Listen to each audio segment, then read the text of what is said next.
ద్వాపరయుగాంతంలో కృష్ణ పరమాత్మ ప్రతిజ్ఞ చేశాడు. ఎప్పుడెప్పుడు ధర్మమునకు హాని కలుగుతుందో అప్పుడప్పుడు నేను అవతార స్వీకారం చేసి మళ్ళీ ధర్మ సంస్థాపన చేస్తాను.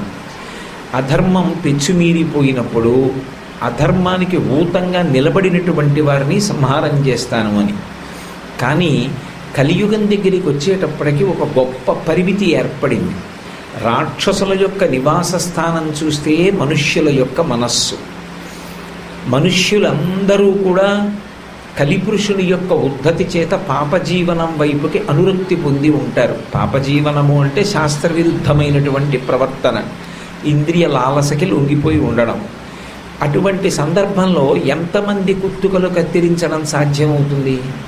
ఏదో ద్వాపరయుగంలో, త్రేతాయుగంలో, కృతయుగంలో రాక్షస సంహారం చేసినట్టుగా చాలామంది మనుష్యులు శాస్త్ర విహితమైనటువంటి కర్మాచరణము కలిగి లేరు కనుక వీరందరినీ నేను సంహారం చేసేస్తాను అని విష్ణువు అవతార స్వీకారం చేస్తే అసలు కలియుగంలో ఎంతమంది మిగులుతారు ఇంకా?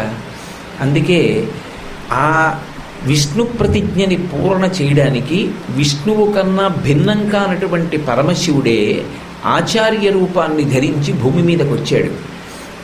ఆయన భూమి మీదకి వచ్చి మనుష్యుల మనస్సులలో ఉండేటటువంటి కలిని తరిమి కొట్టడానికి విశేషమైనటువంటి ప్రయత్నం చేశాడు. అందులో విజయం సాధించి కృతకృత్యుడయ్యాడు. కలిపురుషుణ్ణి మనసులలోంచి తొలగించాలి, శాస్త్ర ప్రమాణం వైపుకి మనసు నిలబడేటట్టు చెయ్యాలి అంటే అసలు ఏది ప్రమాణము అనేటటువంటి దాన్ని నిర్ణయించి ఆ ప్రమాణం వైపుకి మనుష్యుల యొక్క మనసులు అనురక్తమయ్యేటట్టు చెయ్యాలి. ఏది ప్రమాణం? వేదం ప్రమాణం. కానీ ఆ రోజులలో అవైదికమైనటువంటి 72 వాదనలు ప్రబలి ఉన్నాయి. ఆ వాదనలన్నింటినీ కూడా తన వాదనతో గెలవాలి.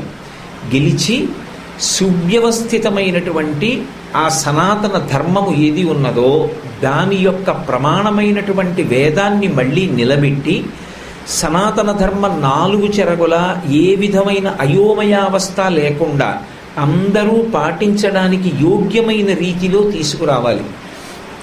అందుకే సన్యాసాశ్రమ స్వీకారం చేస్తే దేశం 4 చెరగుల పాదచారి తాను పర్యటించడానికి అవకాశం కలుగుతుందని, అవైదికమైనటువంటి వాదనలను ఖండించడానికి అవకాశం తీసుకోవచ్చని, తద్వారా సనాతన ధర్మము యొక్క ప్రమాణమైనటువంటి వేదాన్ని పునః స్థాపించవచ్చని, వేదాంతర్గతమైనటువంటి అద్వైత సిద్ధాంతాన్ని ప్రచారం చెయ్యడానికి కైలాస శంకరుడు కాలడి శంకరుడిగా అవతరించాడు. అవతరించి మళ్ళీ యజ్ఞభూమి అయినటువంటి భారతదేశంలో